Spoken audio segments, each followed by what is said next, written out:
Alors, dit le texte de la Bible, Moïse envoya quelques explorateurs.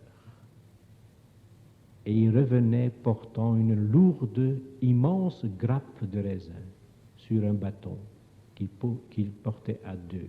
Et ils disaient à Moïse, c'est un grand pays, et ce sera difficile pour le conquérir, mais ça vaut la peine, regardez nos raisins.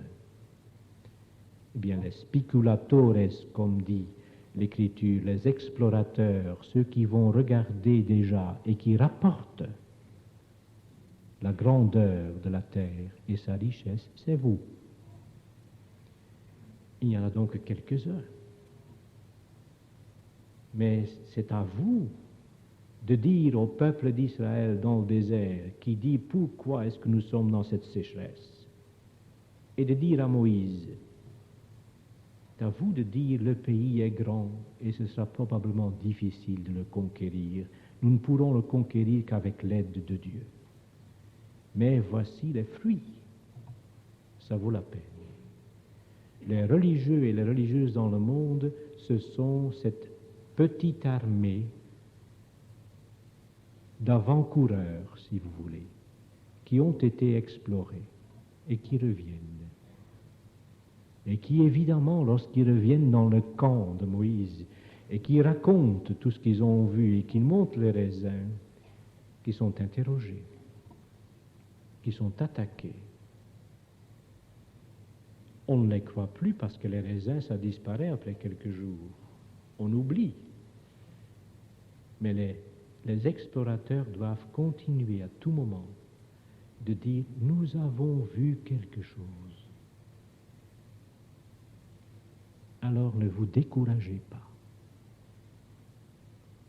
Pour le courage du monde et l'espoir, pour combattre le découragement et le désespoir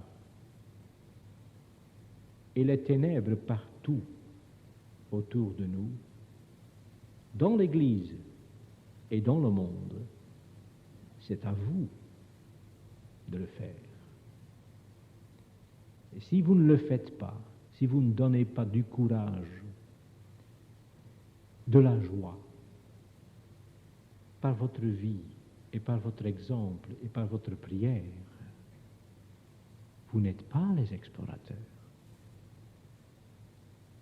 À vous donc de le faire, avec l'aide de Dieu.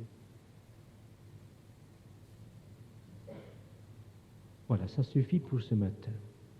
La vocation et le texte, posant son regard sur lui, il le prit en affection et il dit « Va, vends tout, donne-le aux pauvres, suis-moi, et tu auras un trésor dans les cieux. » La consécration avec le texte « Père, tu m'as façonné un corps, me voici pour faire ta volonté. » Le oui de Jésus et le oui de Marie. Et le grand texte du baptême, ne savez-vous pas que vous avez été baptisés dans la mort, ensevelis avec lui, crucifiés avec lui au péché, pour vivre d'une vie nouvelle de résurrection en lui. C'est tout. Et cet après-midi, nous allons alors parler des 3 autres chapitres, c'est-à-dire des conseils évangéliques, de la pauvreté, de la chasteté et de l'obéissance et de l'amour de l'Église, car puisque les religieux et les religieuses sont des spécialistes en amour, il faut aussi qu'ils soient les premiers à aimer l'Église.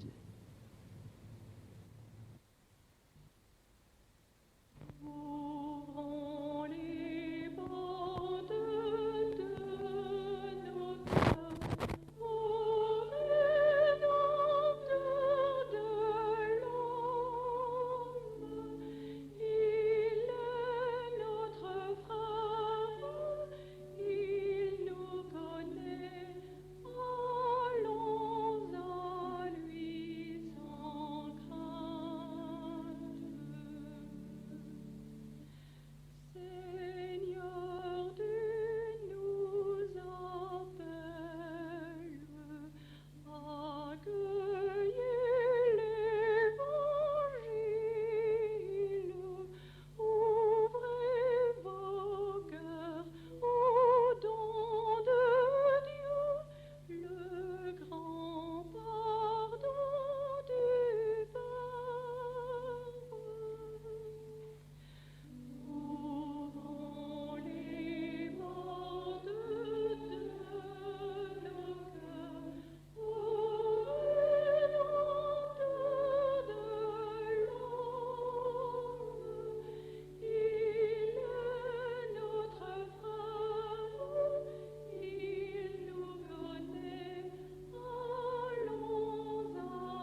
Confions-nous aux mains de la Vierge Marie afin qu'elle nous conduise à son Fils, comme elle l'a dit ici à Borin.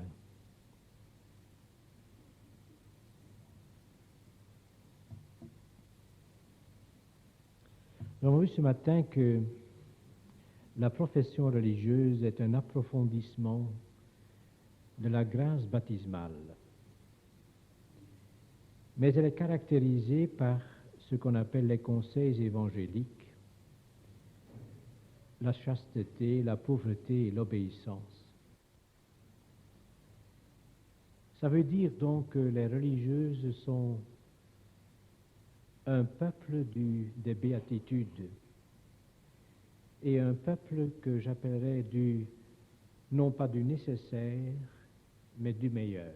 Et je m'explique. Il y a dans l'Évangile beaucoup de commandements, mais il y a aussi des choses que l'Évangile appelle non nécessaires, mais qui sont de l'ordre du meilleur.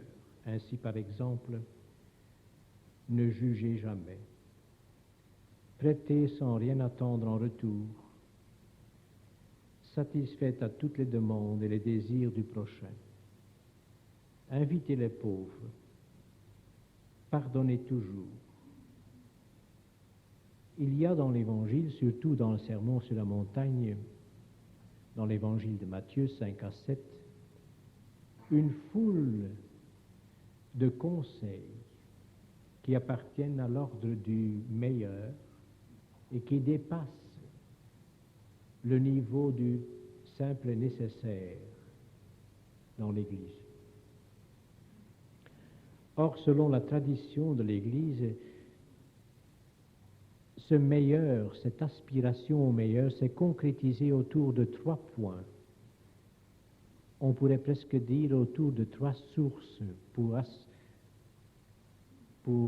désaltérer notre soif, autour de la pauvreté, de la chasteté et de l'obéissance.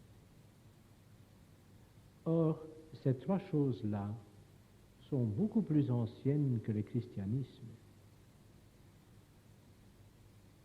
On les trouve un peu partout dans l'histoire religieuse de l'humanité. Pourquoi? Eh bien, comme pour savoir s'il y a de l'huile, du pétrole ou de l'eau en dessous d'un paysage, on fait des forages, 3, 4, 5, à des distances, chaque fois un peu parallèles, et on fait le forage, et si chaque fois on touche la nappe d'eau ou d'huile, on dit, il doit y en avoir un peu partout. Eh bien, les 3 conseils évangéliques sont, pour ainsi dire, 3 forages qu'on fait dans la vie d'un homme ou d'une femme pour voir s'il y a cette nappe d'eau, d'abandon, de vie, de don de soi, partout. Il est évident que dans la vie religieuse, il y a encore beaucoup d'autres choses que la chasteté, la pauvreté et l'obéissance. C'est immense le champ du meilleur. Mais depuis toujours, on fait ces 3 forages et on conclut, si le résultat est positif, que l'homme ou la femme tout entier est donné à Dieu. Pourquoi? Eh bien, parce que ces 3 conseils sont construits précisément sur les 3 points où l'homme est le plus blessé. Sur le point de posséder des richesses, où il veut toujours plus et encore plus. Sur le point de la sexualité, où il veut tout et immédiatement et sans normes. Et sur le point de l'épanouissement de soi, où il veut toujours tout de suite être Dieu lui-même.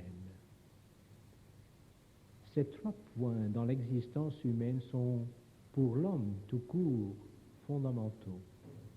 Et si donc, sur ces 3 domaines, on découvre un homme ou une femme engagé et abandonné à Dieu, il y a beaucoup de chances, je dirais presque qu'il y a la certitude que cet homme ou cette femme soit abandonné à Dieu complètement. Mais si vous me demandez pourquoi est-ce que nous sommes pauvres et chastes et obéissantes,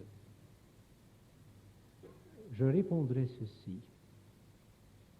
À cause de Jésus et uniquement à cause de Jésus. Car notre pauvreté n'est pas une pauvreté de fakir, où on veut battre des records de sobriété et de pauvreté et atteindre un idéal humain extraordinaire, vivre sans rien. Si nous vivons pauvrement, c'est parce que Jésus a été pauvre. Et pourquoi a-t-il été pauvre?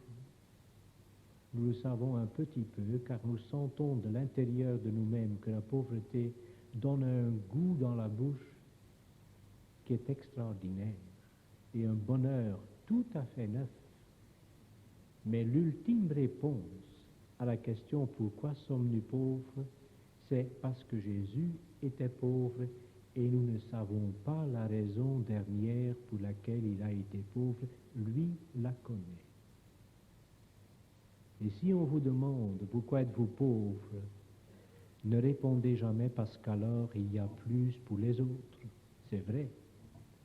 Répondez parce que Jésus était pauvre. Et pourquoi est-ce que Jésus a été pauvre? Demandez-le lui. Nous le verrons à la fin des temps. Pour la chasteté, ne dites pas nous restons chastes, nous ne nous marions pas parce que nous voulons nous attacher complètement au Christ, d'un amour indivisible, c'est vrai. Mais la véritable réponse est parce que Jésus a été chaste. Et pourquoi a-t-il été chaste? Demandez-le lui. Il vous le dira à la fin des temps. Et si on vous demande pourquoi êtes-vous obéissante, ne dites pas parce qu'alors le travail se fait de façon beaucoup plus efficace, les forces sont coordonnées, il n'y a pas de gaspillage. C'est vrai. Mais dites, je suis obéissante parce que Jésus a été obéissant. Et pourquoi est-ce qu'il a été obéissant? Demandez-le lui. Notre pauvreté, notre chasteté, notre obéissance sont christocentriques, dit le pape. Ça veut dire, c'est une imitation de Jésus sans savoir complètement et jusqu'aux dernières raisons, la raison d'être pauvre, chaste et obéissant. Et par cette vie pauvre et chaste et obéissante, nous sommes en train de filtrer le mal dans le monde pour restituer le monde au bien. Car, dit le pape, l'univers se fera pauvre, chaste et obéissant à cause de cœurs pauvres et chastes et obéissants dans cet univers. Et ces cœurs-là, des religieux et des religieuses, le sont parce qu'ils veulent imiter à la lettre Jésus.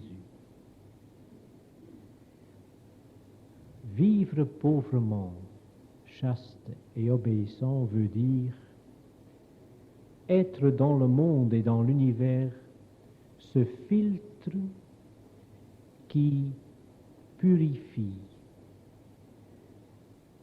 cette station de purification d'eau par laquelle le monde et l'univers entier doivent passer pour atteindre leur vérité première, tels qu'ils sont sortis de la main de Dieu créateur, pour retrouver cette simplicité, cette transparence et cette docilité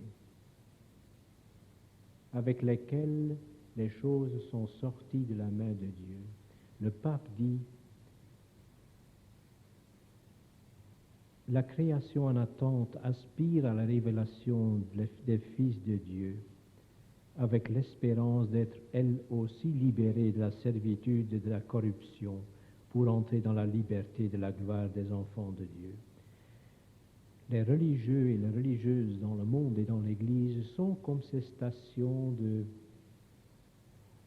filtrage, où toutes les possessions du monde passent et où on leur enlève leur côté possessif, absorbant, où toute la sexualité du monde passe en lui enlevant son caractère égocentrique, voire de temps en temps égoïste. Que tout l'épanouissement de soi, de l'univers et des hommes passe par un cœur obéissant pour que soit enlevé de cette conscience de soi tout ce qu'il y a de luciférien là-dedans. Et ce sont les religieux et les religieuses qui sont ces stations de filtrage où le cosmos et l'univers et les hommes sont lentement, lentement guéris. Car le péché originel, qui lui entre dans ce désir des richesses, de sexualité et d'autonomie, ce péché originel est lentement, à la suite de la croix du Christ, transformé. Et le monde est donc lentement guéri. Saint Jean, dans sa première épître, j'ai fait allusion ce matin, au cours de l'Eucharistie, à ce passage écrit « N'aimez ni le monde, ni ce qui est dans le monde. Si quelqu'un aime le monde, l'amour du Père n'est pas en lui. Car tout ce qui est dans le monde, la convoitise de la chair, la convoitise des yeux et l'orgueil de la vie vient non pas du Père, mais du monde. Or le monde passe avec ses convoitises, mais celui qui fait la volonté de Dieu demeure éternellement. » Saint Jean, comme ça, entre deux traits, comme si c'était connu depuis des siècles, dit que l'esprit du monde, c'est l'esprit de l'orgueil de la vie, la convoitise de la chair et la convoitise des yeux. C'est là que l'homme est malade. Nous sommes tous malades. Et c'est là aussi que se pratique la guérison par les 3 conseils évangéliques. Sur ces 3 points-là, qui sont un test de notre abandon à la volonté de Dieu. Si vous prenez tout cela ensemble, les 3 conseils évangéliques sont au fond 3 méthodes, 3 chemins, 3 itinéraires pour suivre le Christ dans son anéantissement, c'est-à-dire pour nous glisser, nous insérer dans ce texte de l'Épître aux Philippiens, que le Christ s'est anéanti lui-même en devenant homme. Ces 3 conseils évangéliques ne sont rien d'autre qu'une forme particulière d'un anéantissement de soi, d'une descente vers la terre et une incarnation dans la terre. C'est le moi humain à l'intérieur qui est anéanti et qui est en même temps ressuscité.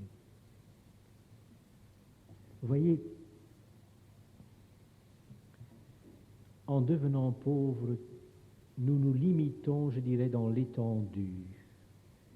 Nous laissons tout de côté, tout ce sur quoi nous pourrions nous appuyer pour être plus stables. Les richesses sont un prolongement de l'homme latéral, si vous voulez. C'est une limitation du moi dans l'étendue. La chasteté, ne pas avoir de famille ni d'enfants, c'est une limitation du moi dans le temps. Après moi, il n'y a plus rien qui vient de moi. C'est donc, si vous voulez, une limitation du moi dans le temps. Être obéissant, c'est une limitation du moi tout entier et c'est la vertu et le conseil le plus fondamental, l'obéissance. Donc, si vous voulez, nous pratiquons un certain genre d'anéantissement en largeur et en longueur et même en nous-mêmes. Et de premier abord, être pauvre et chaste et obéissant nous rebute. Nous ne sommes pas nés avec un désir de pauvreté. Si vous le croyez, détrompez-vous. Consultez la sage-femme qui était là. Vous n'êtes pas nés comme ça. Mais ce qui est vrai, c'est ceci. C'est qu'en devenant pauvre un tout petit peu, et chaste et obéissant, il y a un moi second, plus profond en moi-même, qui commence à exulter, à retrouver la joie, à respirer, car il y a au fond de nous une sympathie secrète avec la pauvreté, la chasteté et l'obéissance, même si superficiellement, à fleur de peau, nous sommes plutôt allergiques. Personne de nous et aucun homme ou femme dans le monde ne peut ne pas trouver sympathique celui qui volontairement et joyeusement est pauvre. Il ne l'imitera pas, peut-être, mais il ne peut s'empêcher, au fond de son cœur, dans son second moi, l'homme nouveau, de sympathiser avec un pauvre, un chaste et un obéissant, car il y a quelque part en nous une action mystérieuse de l'Esprit Saint qui fait résonner notre moi profond aux accords des béatitudes. Même si à un premier abord, les béatitudes ne nous semblent pas directement désirables. Mais il y a au fond de nous ce second moi où habite l'Esprit Saint et qui nous fait sympathiser avec les conseils évangéliques. C'est pourquoi qu'il y aura toujours, dans l'histoire de l'Église et des hommes, à n'importe quelle époque et par n'importe quelles intempéries, des hommes et des femmes qui ne pourront s'empêcher de devenir pauvres, chastes et obéissants. Cette race est indéracinable.